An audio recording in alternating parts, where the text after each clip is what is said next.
Hey, you guys. Um, so last time I sent out a question about what you all would like to learn. Pretty much the answer was everything.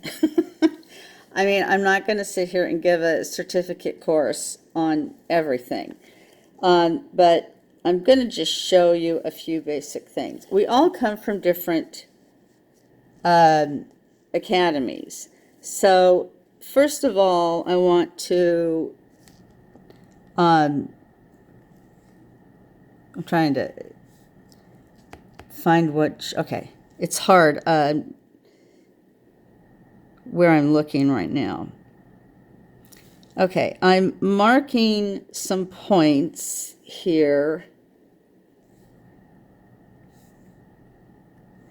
on this latex so that we are all on the same page.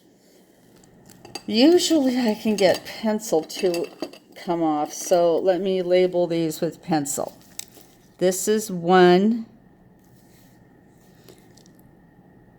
2, 3, 4, 5. That's considered the thickest part of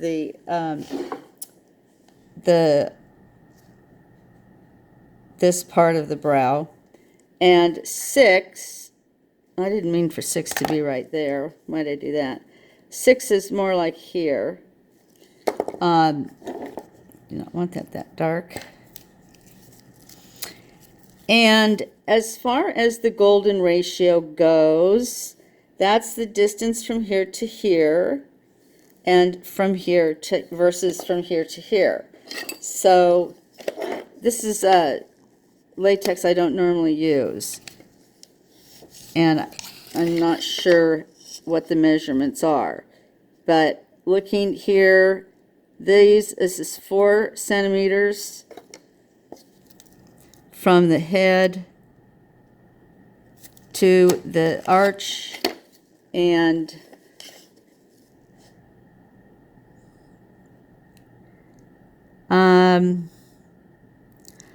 I'm going to go with 2.9 centimeters from the arch to the tail. And since my calculator's on the phone where I'm filming you from, I can't really calculate that out.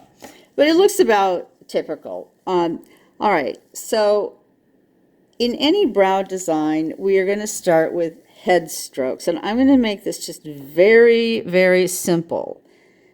And I'm using a C blade. So I'm just going to make a few. Ugh, my pigment seems really watery. What's going on? Yeah, hang on. I don't know what the heck. That will actually be useful when I do shading. So let me put that ring over here. Get another ring on. I wonder if I grabbed the wrong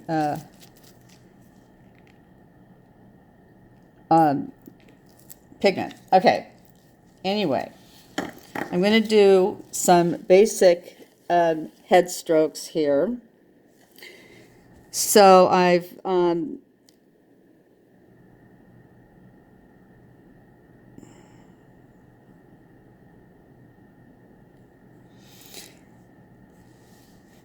again, you guys can see that, right? Right. Okay.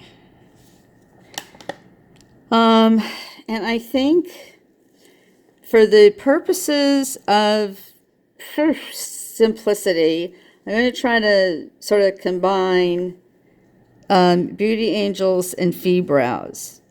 So I'm going to make a few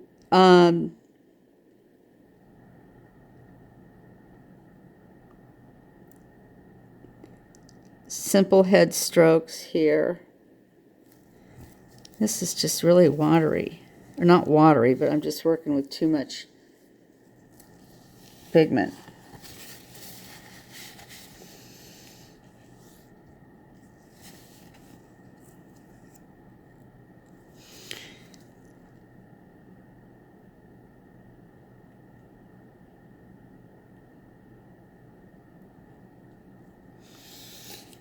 And I don't usually wipe after each thing I'm doing, but I don't know what's going on with this pigment. It's too goopy. All right, so these are some head strokes. Let me fill in a few other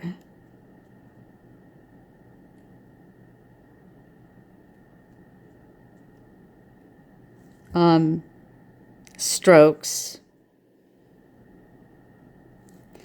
All right, so let's say that I start my brow like that, and now I'm going to do maybe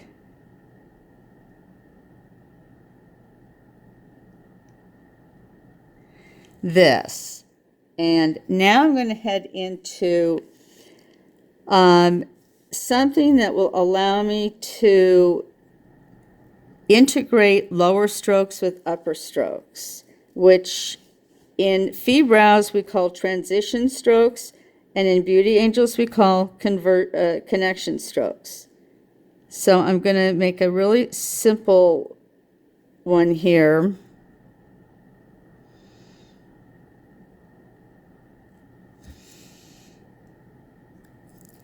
And wherever you guys, if you guys learn to do this, I have my own way of doing it. All right. So the key that I have here now is this space. And I'm going to march this down to 0.6 to give me what I'm going to call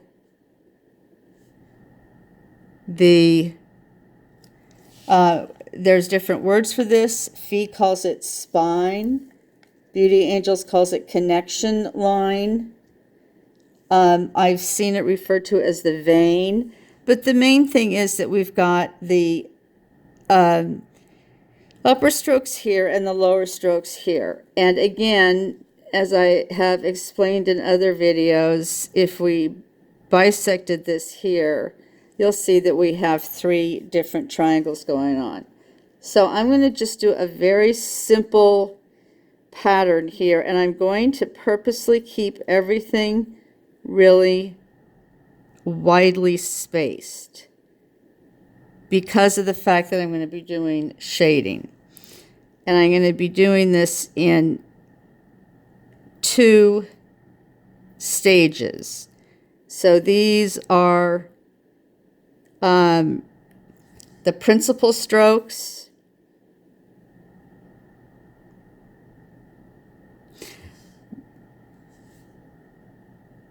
And as you see, I'm getting flatter and flatter.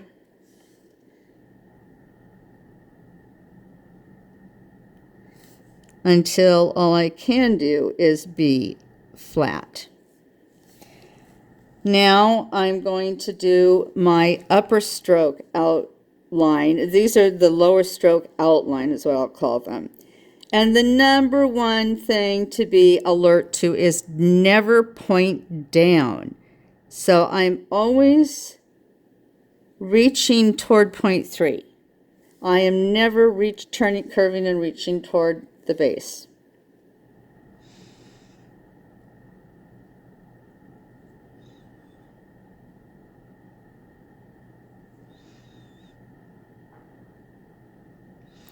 Especially when you get to the arch, you'll notice that you really do have to change the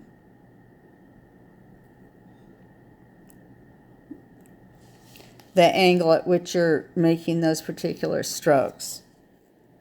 All right, now I'm going to go in and do what some of you might call intermediate strokes or nano strokes, and I'm going to go ahead and loop these over more onto the connection line or the spine or the vein. And I'm not switching my tool to a nano blade.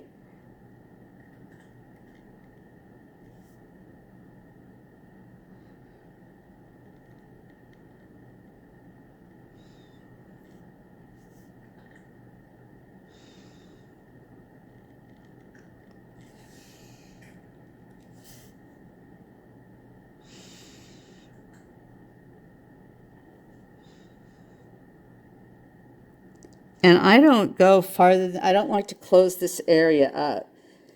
Now I'm going to do the nano strokes up here, or the intermediate strokes. Notice once again that I'm keeping these pointing toward point 3, and also I'm lengthening them as I go. They're going to bisect or meet at about the middle point. So I start it here, but it meets here.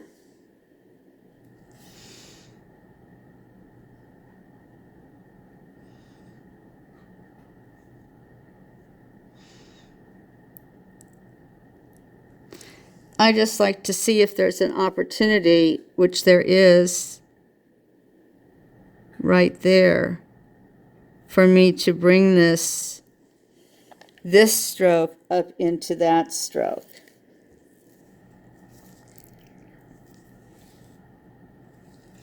But I'm not going to do anything more there because I have a lot more here that I need to work on. So again, these strokes are getting longer and longer as they're reaching toward the tail.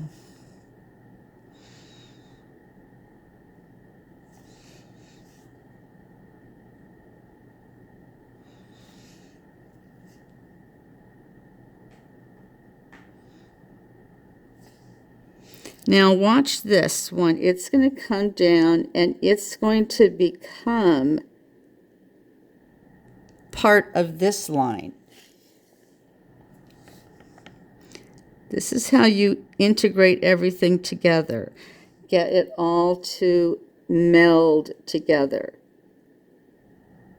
I forgot I was going to be showing you shading, so I'm making these a little bit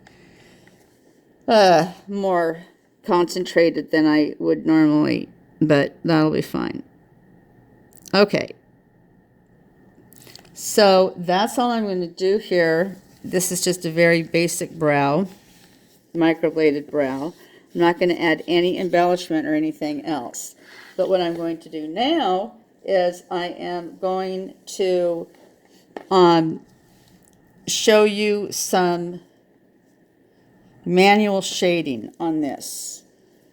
I have a bunch of manual shading tools, but I'm going to use, and I'm going to use the same pigment. I'm not going to dilute it. I'm using this tool that I got from Daria Shupris. Back when I first started with Fee, they did not have any disposable shading tools. So I got a bunch of disposable shading tools from Daria Shupris and from Soft Tap. But I took Fee shading, and I got the Fee shading blades, which, I mean, there they are. But I can only use them in an autoclavable device. All right, so I'm going to use this tool just to begin with. So first I'm going to start populating the brow, the tail with, and I'm just pixelating, I'm just dotting. I'm not doing a flick, and by a flick I mean like that. That definitely gets the pigment in there, but it's pretty traumatic to the skin. So I prefer not to do it. I prefer to just do this pixelating. So right now what I'm doing is I'm just pixelating, just dot, dot, dot, dot, dot, dot, dot.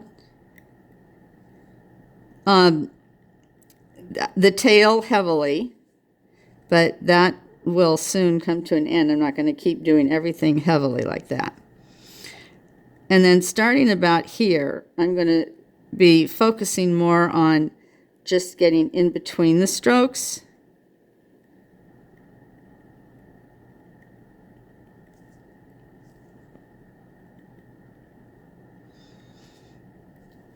And pretty heavily on the spine. The spine is always going to be the place of your heaviest shading, at least in terms of manual shading. So I'm going through this right now heavily before I do anything else. I should have taken a photo of this before I did the shading. Oh well. Now I'm going to come back here and I'm just going in between a little bit these strokes. You know, I want to be able to see the hair strokes. Down here is where I really left adequate room, and then I kind of forgot what I was doing. So we make our strokes wider apart when we know we're going to be doing shading of any kind, whether it's manual or machine.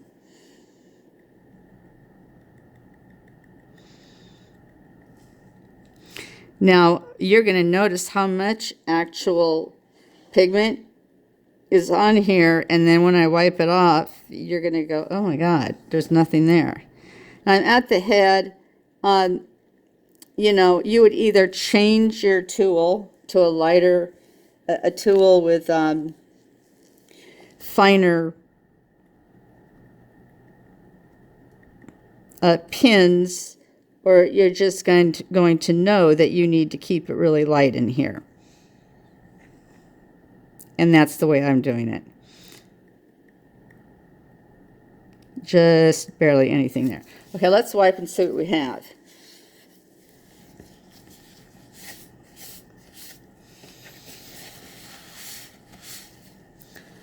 So you can see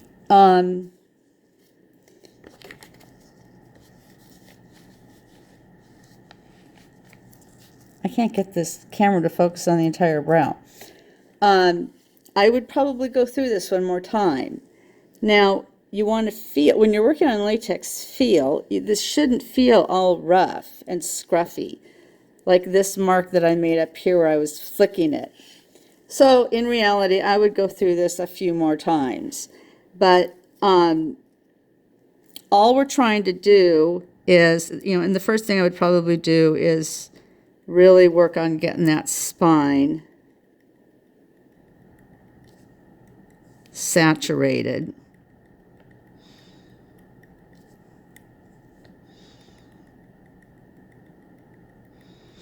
And then, you know, the tail always.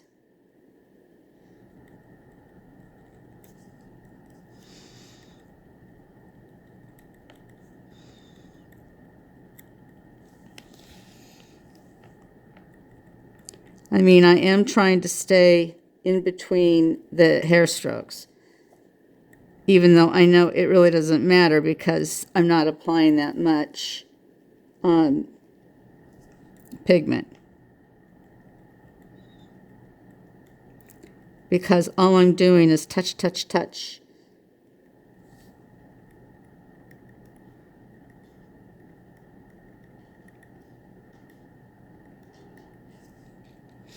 But this can really make a difference in your client looking fuller and more finished. You know, in reality, I would be using at least 2 different shades to give dimension and a texture to it, but I'm not going to be shifting out here with that. That's too much work.